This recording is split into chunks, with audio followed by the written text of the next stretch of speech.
You're fired. Effective immediately. We can't afford slow people anymore. Richard Halbrook, our chief operating officer, said it loud enough for the engineering floor to hear. My system access died mid-keystroke, the console locking me out while my hand was still on the mouse. Heads lifted. No one spoke. Before we continue, I need to take a sip of warm water because it's so cold today. I wonder what the temperature is where you live right now. And if you're still listening, please leave your lucky number as a friendly greeting. I stood there as 15 years vanished. Senior Systems Reliability lead the person who designed the safeguards that kept our core platform alive. Richard smirked, folding his arms. You're cautious. Soraya, he said, always afraid something might break. That's drag. We need speed. I felt the heat of humiliation. I wasn't afraid of failure. I was afraid of lying about it. I'd stopped outages, audits, and lawsuits he never saw. Richard turned, satisfied, and unveiled his solution. Evan Halbrook, his son, stepped forward 26, polished, confident. Meet our new head of digital acceleration, Richard said. Evan smiled. Already in charge. My title vanished from the screen, replaced by his name. I searched my team's faces. Fear answered. I turned to leave. The dashboard refreshed. A green line appeared, governance overridden. Full autonomy enabled. They hadn't just fired me. They'd removed the brakes. I walked out, shock tight in my chest, knowing exactly what they'd unleashed. After that moment, the real story begins. But do you know, some of the following events are fictional and aided by AI for educational and storytelling purposes. I hope you enjoyed this part. If not, get some rest, stay healthy, and see you again later. By the time I reached my desk to collect my things, 15 years had already been rewritten as inconvenience. I remembered nights spent sleeping under fluorescent lights, waiting for alarms that never made headlines. I remembered pulling corrupted builds back from the edge while executives slept, unaware their bonuses depended on quiet corrections. Those systems weren't abstract to me. I knew which failover saved hospitals during storms, which throttle prevented a regional outage from cascading into court filings. I fixed what broke without announcing it, because stability doesn't need applause, it needs patience, across the floor. Evan spoke with performative confidence. He laughed at the dashboards and called my safeguards legacy junk, like old furniture blocking a doorway. He promised speed, promised simplicity, promised he'd rip out anything that slowed his vision. The room nodded. It always nods to certainty. Richard stood beside him, arms crossed, a proud COO admiring his reflection.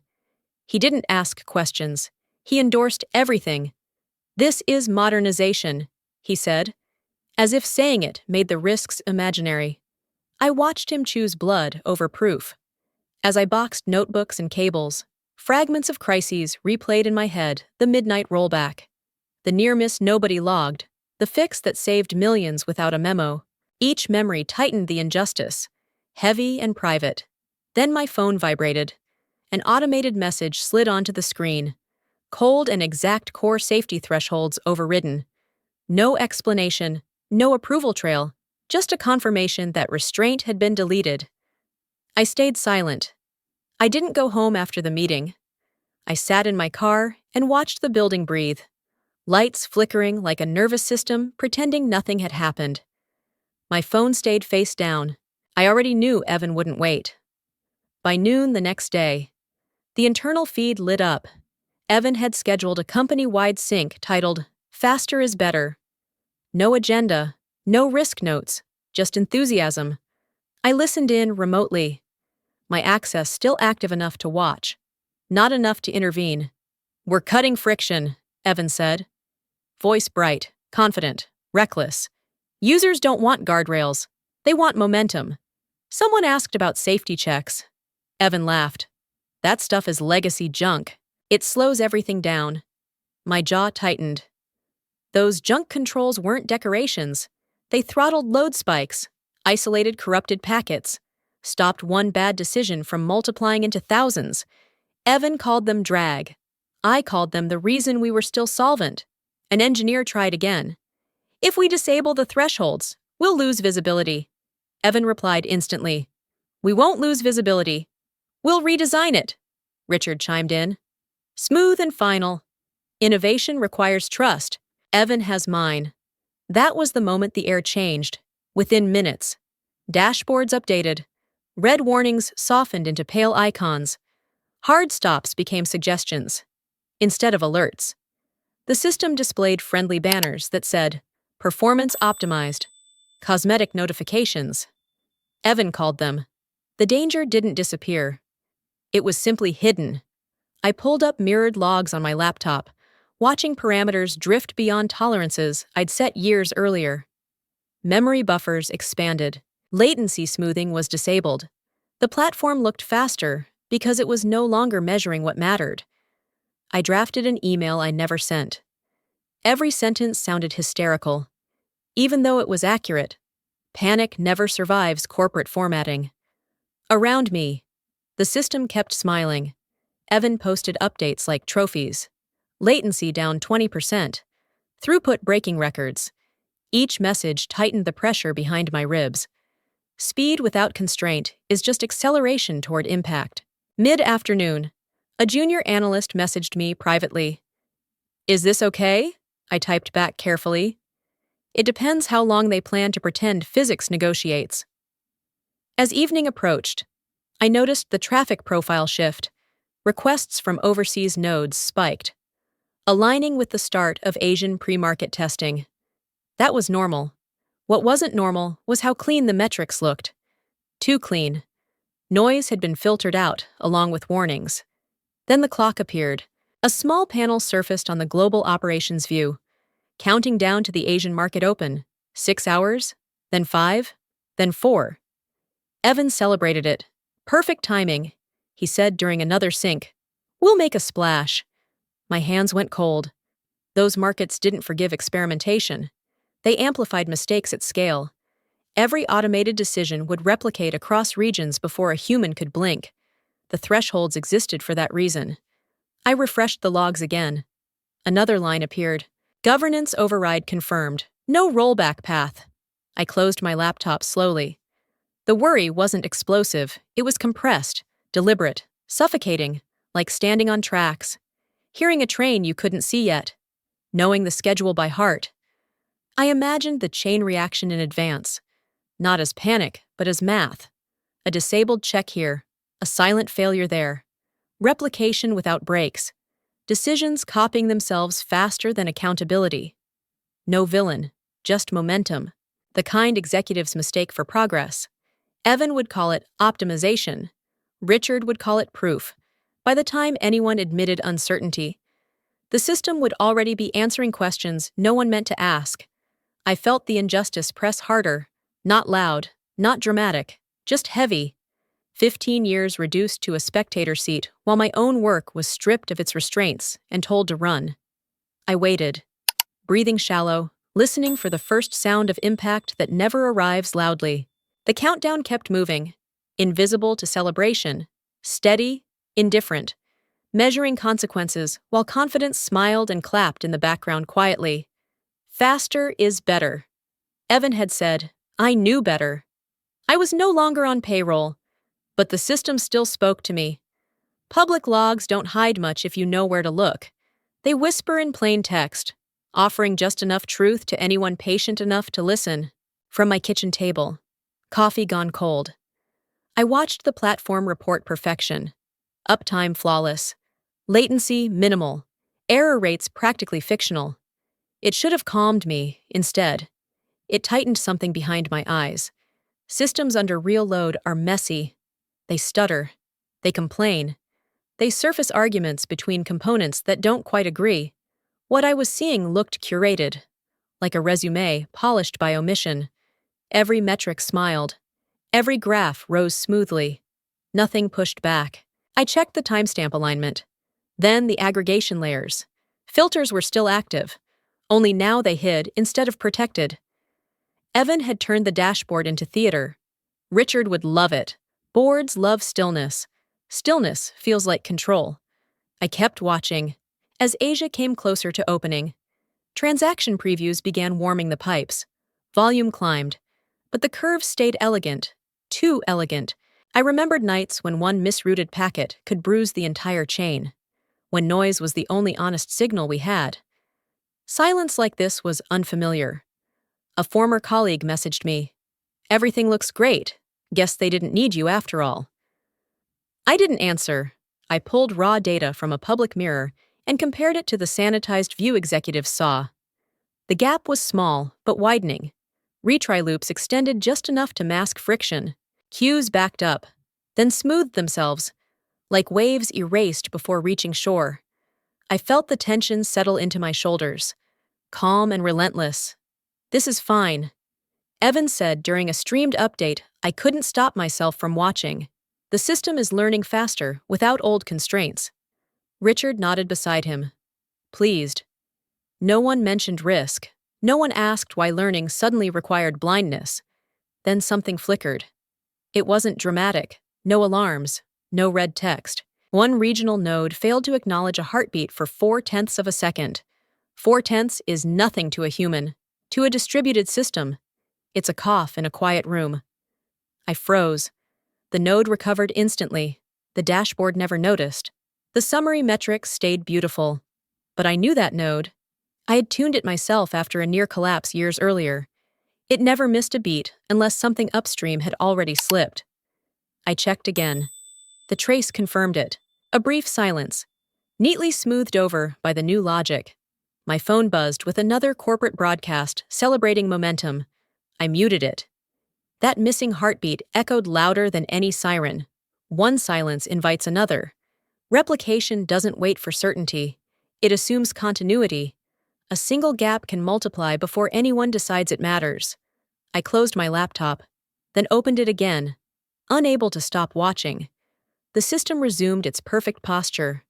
Unaware it had just flinched, I sat there breathing slowly, counting cycles the way I used to during incident response. Inhale, exhale, wait. I imagined the architecture as it really was. Not as the slides showed it: interdependent, impatient, intolerant of bravado. Every shortcut Evan praised shaved milliseconds and borrowed risk. Every borrowed risk accumulated interest. Somewhere, packets were arriving out of order, retries stacking politely, logs filling with stories no one wanted to read yet. This was the danger of unnatural calm. It trained people to ignore instinct. It rewarded those who looked away. I felt the unfairness deepen, not loud, not explosive, but persistent. I had been removed so this silence could exist unchallenged. That knowledge pressed heavier than anger. Systems don't betray you all at once. They whisper first, then pause, then wait to see who is listening. By then, the cost is already embedded, invisible, contractual, and moving forward without permission, documentation, or anyone willing to slow it down anymore at all. The quiet wasn't peace. It was pressure, held, waiting. The first break didn't announce itself with alarms. It arrived as hesitation. A transaction stalled just long enough to be noticed by someone paid to ignore it. Then another followed. Then dozens. Each waiting politely for confirmation that never came. From my laptop, I watched queues thicken like traffic after an unseen accident. Data arrived, but it didn't agree with itself. Replicas diverged by decimals, then by seconds, then by truth. I leaned forward, pulse steady, jaw tight. This was the moment I'd been dreading. Not collapse, propagation. Orders confirmed in one region appeared pending in another. Inventory counts argued across clusters. A shipment marked released in Singapore showed awaiting validation in Rotterdam. Nothing failed loudly. Everything hesitated together. Like a crowd unsure whether to run, internal feeds started blinking. A logistics coordinator typed, "Anyone else seeing delays?"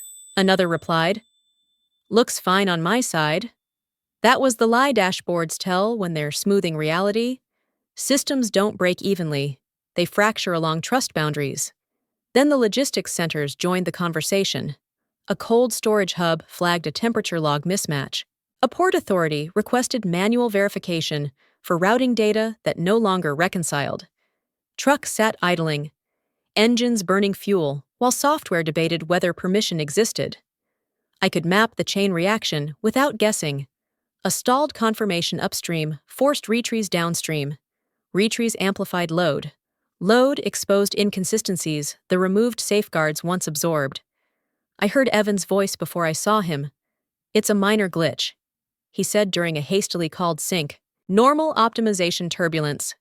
He smiled. Relaxed. Convinced. "The system's recalibrating." Someone asked about the growing backlog. Evan waved it away. "That's just legacy noise surfacing. It'll clear." Richard nodded beside him. COO, confidence intact. "Let's not overreact," he said. "This is what speed looks like." Speed looked like paralysis. Another alert surfaced. A European distribution center reported duplicate shipment IDs. A North American warehouse flagged conflicting manifests for the same container. Data wasn't disappearing. It was disagreeing. That's worse. I opened my private notebook, the one I'd kept long before they decided I was slow. I traced the dependencies mentally. Node by node. Disabled thresholds meant no arbitration layer. No arbitration meant first right wins until second right argued. Arguing rights don't fail. They multiply. The feed exploded. "Why can't we release orders? Who approved this config? Phones are lighting up." Evan leaned closer to his camera. "Everyone relax. We expected some turbulence. This is agile."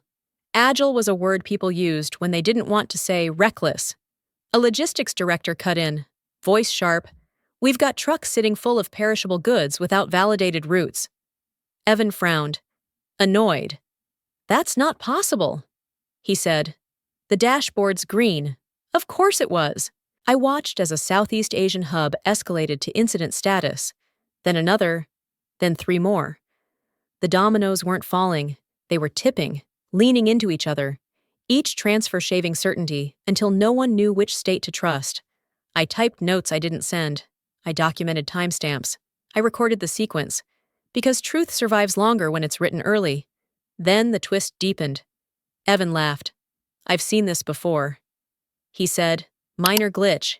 Give it 10 minutes. 10 minutes in a distributed system is an eternity. 10 minutes is enough time for automated decisions to commit, replicate, and become contractual." I felt the surge then, not panic, but something hotter and sharper. This wasn't ignorance anymore. It was denial with authority. The feeds kept coming. Ports, warehouses, regulators asking polite questions that would soon stop being polite. I imagined the cost counter ticking upward. Invisible, but relentless. Every stalled truck, every duplicated manifest, every argument between databases added weight. I closed my eyes briefly, then reopened them. The domino effect wasn't chaos. It was order revealing itself without supervision. Evan called it a glitch because admitting structure would mean admitting responsibility. Richard supported him because backing down would mean admitting error. I sat there, watching my own systems unravel exactly as designed when stripped of restraint, feeling the explosion without noise, the kind that spreads instead of bursts, knowing this was only the beginning, and that soon. Someone would finally stop calling it minor. The moment the Asian markets opened, the system stopped pretending. It didn't crash all at once, it fractured.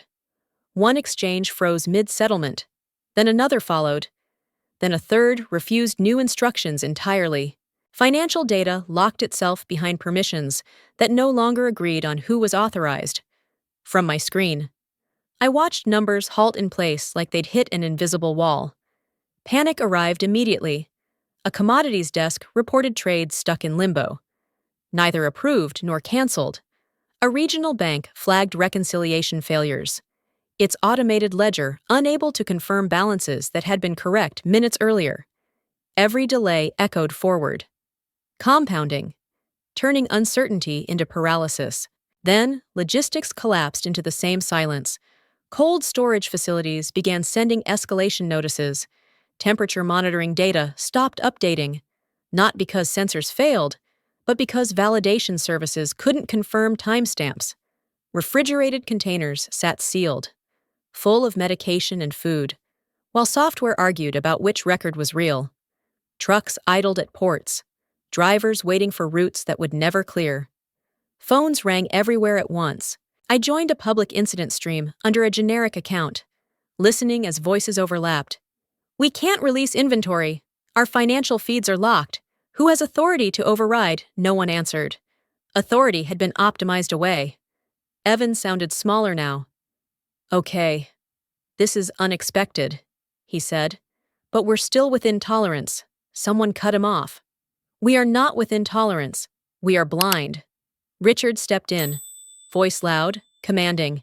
"Everyone stay calm," he said. "This looks like an external attack, possibly coordinated." The word landed heavy, convenient, familiar. An attack explained everything and nothing. He continued, gaining confidence as he spoke. "We're seeing patterns consistent with hostile interference. We'll engage security protocols." I almost laughed. The protocols he meant were the ones he'd approved disabling. No breach detected. A security analyst said quietly.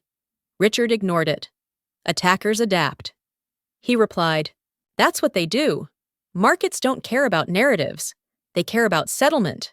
As minutes passed, halted trades began triggering contractual penalties. Automated margin calls queued, then stalled. The silence spread outward, pulling institutions into the same waiting state. This wasn't theft. It was suffocation. I refreshed my logs, watching the cascade exactly as I'd modeled years ago.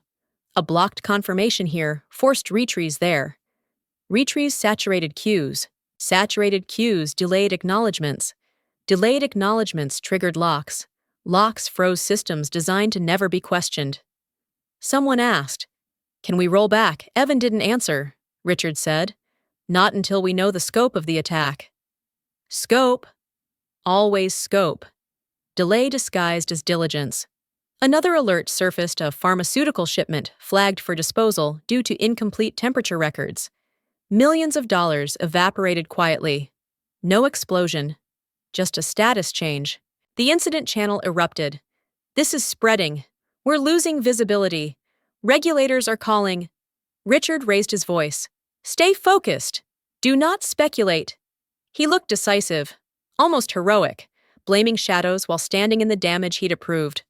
I felt the panic crest then, sharp and undeniable. Not fear for the company, fear for the systems themselves, forced to operate without truth, without brakes, without someone allowed to say, "Stop." This was what full autonomy meant when accountability vanished. As markets fully opened, the halt lists grew. News outlets began asking questions. Share prices wavered, then dipped, then fell again. Richard repeated the phrase "external attack" until it sounded like fact. I closed my eyes briefly, then opened them. There was no attacker, no enemy at the gates, just arrogance moving too fast to notice it had unplugged its own instruments. The panic wasn't loud. It was procedural, contractual, irreversible, and somewhere between the locked ledgers and the silent sensors. The system waited for someone slow enough to see it. My phone rang long after midnight, the kind of ring that carries consequence. I let it vibrate once more before answering, already knowing who it was. The silence on the other end told me everything had finally stopped pretending. When the CEO spoke my name, his voice sounded older than I remembered. Markets were open, systems were frozen, and denial had run out of room. I listened without interrupting, letting the weight travel across the line. This was not an invitation, but a reckoning. Power had moved, quietly, and he knew it. I waited for him to ask. He didn't. He explained the situation like a report, clipped and careful, avoiding names, trading halts, locked ledgers, perishable losses, and regulators demanding timelines. I pictured him pacing an empty office, staring at dashboards that refused to blink. When he paused, waiting for reassurance, I offered none. Instead, I said, calmly, exactly what he needed to hear. I was fired for being too slow. The line went quiet, the truth landing harder than any accusation. He asked if I could help fix it. I didn't answer immediately, choosing precision over comfort. Then I breathed. Steady and deliberate. Words matter during collapse now. I told him the system was doing exactly what it had been instructed to do. Remove restraint and it will optimize without mercy. He tried to interrupt, but I kept my voice level. I reminded him of the safeguards I built and the approvals he signed. He sighed, then asked the question he had avoided. Could I stop the damage? I said yes. But not like this. I needed authority, access, and honesty. Most of all, I needed one condition met. He asked me to name it. I didn't raise my voice or hesitate. The condition was simple and final. Evan could not be anywhere near the system, not supervising it, not advising it, not touching it. I said his access had to be revoked immediately. The CEO pushed back, mentioning optics and family. I let him finish before responding. This wasn't personal, I explained. It was mechanical. Two people issuing commands to a broken system is how you lose it forever. He fell silent again, calculating what surrender would cost, outside. The company bled quietly by the second. I waited, patient, unmoved. Power had already shifted, and he knew negotiation was over. I would not bend, not tonight. Ever. He asked what else I required. I told him access to the war room and full authority. No committees, no filters, no spin. He agreed faster than I expected. Fear has a way of clarifying priorities. I heard voices in the background, lawyers and directors overlapping. Someone asked if I could guarantee recovery. I answered honestly that guarantees were gone. What remained was containment and accountability. He accepted that, too. When he said my name again, it sounded different, not superior, not dismissive, but careful. I recognized the tone immediately. It was respect. Arriving late, enough to change everything, now. Before we ended the call, I set one last boundary. If anyone reversed my condition, I would walk away, no appeals, no second chances. He agreed without hesitation. The call ended, and the room around me felt suddenly quiet. I hadn't raised my voice or demanded revenge. I had simply named the rules. Power doesn't always shout when it changes hands. Sometimes it speaks softly and waits. I prepared to return. On my terms. The system was still bleeding, but the door had reopened. This time, speed would not decide. Control would, and everyone finally understood why. I was necessary. I returned to the building without ceremony, escorted not by security, but by silence. The war room lights were already on, screens glowing with frozen charts and stalled flows. Voices stopped when I entered. No one announced me. No one needed to. The room understood what had changed. I didn't sit. I stood at the head of the table and spoke before anyone else could fill the air with panic. What I was about to say wasn't a proposal. It wasn't a discussion. It was a boundary. These are my conditions, I said. Steady, precise. They are not negotiable. I saw Richard tense immediately. He leaned forward, already preparing to fight. I didn't give him time. First, I continued. Full system authority reverts to me alone, immediately. No parallel approvals, no executive overrides. Every command routes through my credentials until stability is restored. Richard slammed his hand on the table. That's impossible, he shouted. You're asking for total control. I waited. Let him burn out his volume. Then I went on. Second, I said, Evan Halbrook's access is revoked. Entirely. No observer role, no advisory input, no presence in this room. He is not to touch, comment on, or influence the system in any capacity. Richard exploded. He's my son, he yelled. You can't lock him out. This is excessive. This is vindictive. I didn't raise my voice. I didn't move. This isn't personal. I replied. It's mechanical. Systems don't recognize family. They recognize conflict. Two decision-makers during failure guarantees collapse. Richard pointed at me. You're holding us hostage, I corrected him. This is triage. I outlined the reality slowly, each word deliberate. Every minute of delay compounded losses. Every conflicting order multiplied exposure. Every attempt to save ego instead of systems widened the blast radius. I didn't threaten, I explained. The difference mattered. The CEO watched without interrupting. He understood leverage when it appeared quietly. Richard tried one last time. "You'll face consequences for this," he said. "You're overstepping." That was when the general counsel spoke. Her voice cut through the room cleanly. She reminded Richard of his personal sign-off on the governance override. She mentioned individual responsibility. Then she said the words that drained the color from his face: personal liability. The room shifted. Richard stopped shouting. He stopped moving. For the first time. He saw the situation clearly. Not as a political battle, as a record, as a trail with his name on it. I finished calmly. "These are my conditions. Meet them. Or I walk, if I walk. The system continues exactly as it is, and whatever happens next belongs to the people who chose pride over control." No one argued. Authority transferred in writing. Evan's access terminated.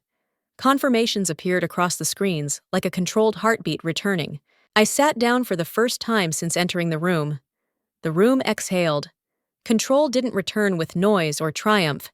It returned with structure, with silence, with someone finally allowed to say no. I watched the access revocation propagate in real time. One credential, then another. Permissions collapsing like scaffolding pulled from a facade. Evan stood behind the glass. Jaw tight, eyes bright with disbelief. He wasn't escorted yet. The system spoke first. "You can't do this," he said, louder than necessary. "I'm fixing what you broke." I didn't look up.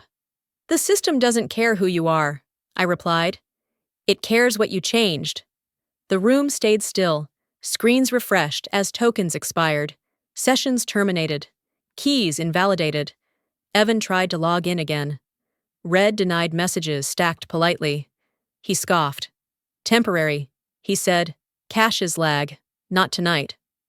I answered. He pivoted to Richard, searching for rescue. Richard didn't move. The general counsel sat with her hands folded, eyes on the audit pane I'd pulled forward. Authority had already shifted. Gravity was doing the rest. Evan began explaining. Fast and confident. Words tumbling. I streamlined things. Disabled redundant checks. Everyone does that. That's optimization. He pointed at a chart. "Look, throughput." I clicked once and brought up the raw logs. "This is not optimization," I said. "It's amputation." He frowned, leaning closer. "Those flags were cosmetic. Warnings only. Warnings are breaks."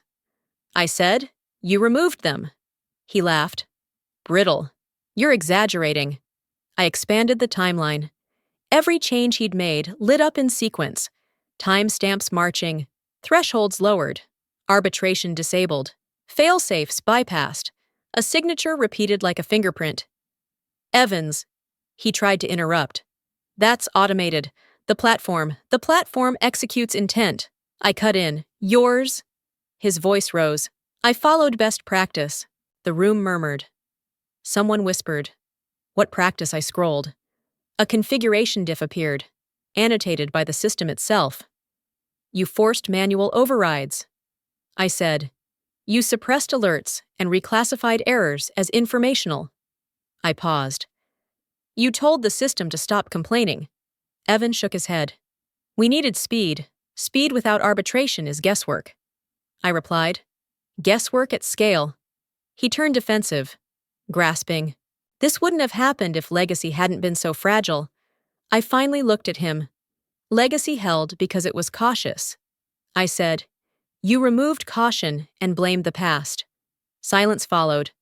The audit pane updated again, adding correlation. A critical node blinked, then froze. I highlighted the entry.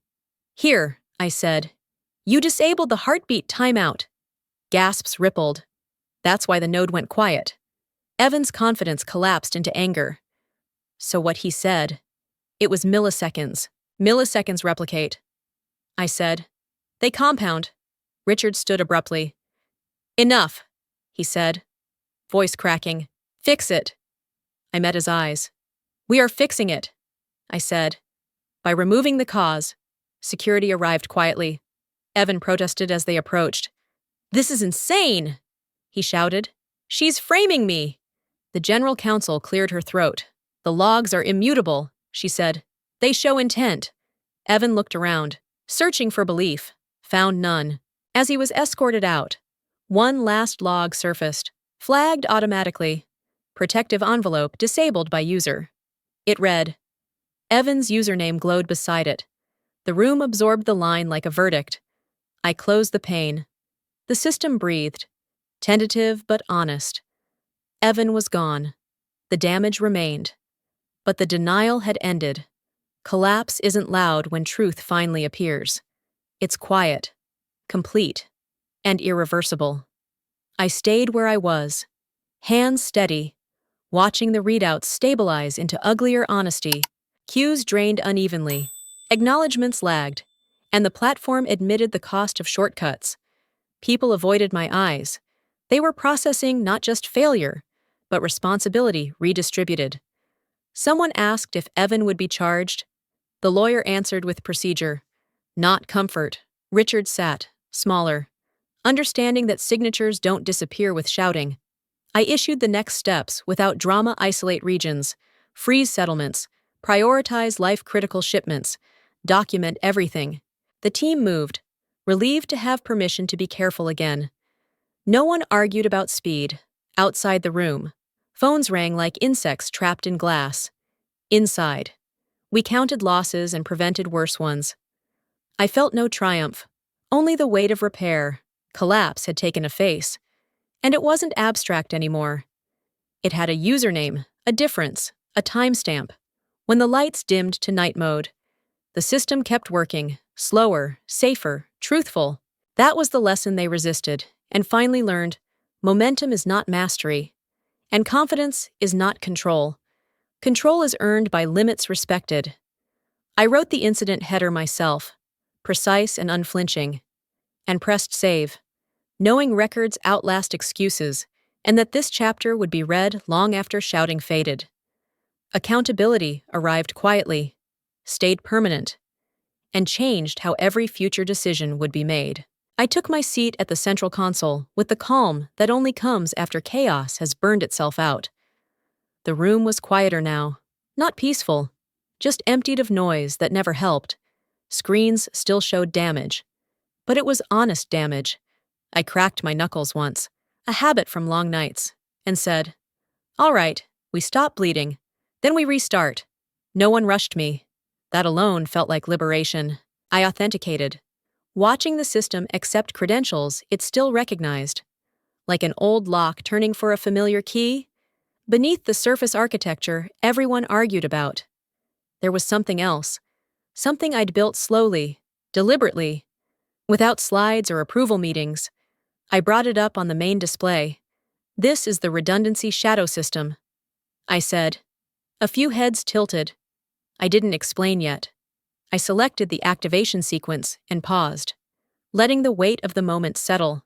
It's been running in parallel for years, read-only, invisible, untouched. Richard swallowed. Why wasn't this documented? It was, I replied. You called it unnecessary overhead. I executed the first command. Nothing dramatic happened. That was the point. The shadow system began validating reality against itself, comparing corrupted truth with preserved memory. Integrity checks surfaced, not as warnings, but as quiet confirmations. Green text scrolled like breath returning. Someone whispered, "It's responding." I nodded. It always was. We moved step by step. I isolated the most damaged regions, rerouted critical flows, and let the shadow take precedence where the primary had lost coherence. Every action had a reason. Every pause mattered. I narrated just enough to keep hands steady, bring financial settlements into hold. I said, logistics first. Life-critical shipments get priority. The team moved without question. That was freedom, too. The system resisted briefly, like a patient waking from shock. Latency spiked, then settled. Queues drained unevenly, then aligned. I watched arbitration layers reassert themselves, conflicts resolved by rules instead of ego. The platform didn't surge, it stabilized. Then something unexpected happened. Throughput climbed. Check that again. Someone said, I did. Response times improved. Error rates dropped below historical baselines. The shadow system wasn't just restoring function, it was cleaning years of accumulated compromise. Richard leaned forward. How is it faster? I allowed myself a thin smile. Because it was never optimized for applause. The shadow had been designed for truth. It rejected noise, enforced patience, and refused shortcuts, under pressure. It didn't guess. It waited. Now, free of interference, it outperformed the version Evan had stripped bare, chasing speed. I initiated the final switch. Primary authority returns. I said, Shadow remains guardian. The system accepted the handoff smoothly, like two dancers who'd practiced in private. Applause started, then stopped. It felt inappropriate. This wasn't a victory lap, it was release. I leaned back, exhaled fully for the first time in days, and let the room feel the shift. The panic was gone, not because problems had vanished, but because control had returned. Control grounded in limits. A director asked, Will this hold? Yes. I said, as long as no one disables it to feel important. Silence answered. Reports began updating, shipments cleared, temperature logs reconciled, financial ledgers unlocked and settled. Outside this room, consequences would continue, but the freefall had ended.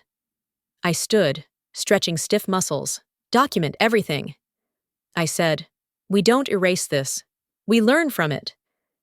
As I gathered my notes, someone asked quietly, Why build it at all? I thought for a moment. Because systems deserve a second voice when the first gets drunk on confidence. Later, alone at the console, I watched performance graphs settle into a new normal.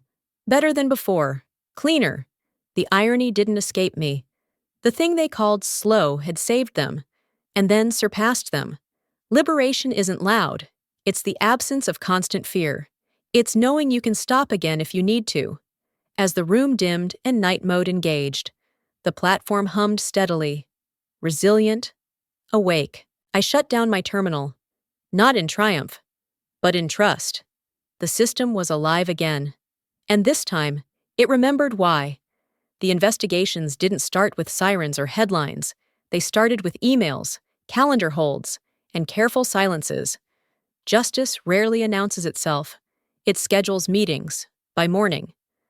Compliance teams were combing through access logs Evan never imagined anyone would read. He was suspended before lunch. The word investigation moved through the company faster than panic ever had. Evan's confidence collapsed under documentation. Every override, every shortcut, every signature he'd treated as harmless now carried weight. He hired lawyers. The company hired auditors. They found exactly what the logs had promised. By the second week, regulators were asking questions that didn't have friendly answers. Richard lasted longer, but not by much. Board members reviewed approval trails and discovered his name at the bottom of every fatal decision. He tried to frame it as trust, delegation, optimism. The numbers disagreed. So did the shareholders. An emergency meeting dissolved into shouting. Then votes. Richard Holbrook was removed as Chief Operating Officer by unanimous decision. His badge was deactivated before the press release went out. The market reacted with the cold precision of arithmetic. Shares dipped, stabilized, then dipped again. Anger doesn't need drama when money is involved. I watched it all from the war room. Silent, necessary, temporary. People asked what I wanted next. The CEO offered my old title back. Then, more. Stability, lead. Chief architect, permanent authority. It was meant as restitution. I declined. The room didn't understand at first. Why give up power after earning it? Because power tied to a chair is still a leash. I told them I would stay independent. Oversight, not ownership. The system would answer to process, not personality. They accepted. Reluctantly. Justice doesn't rush to be liked. Evan faced hearings. Richard faced silence.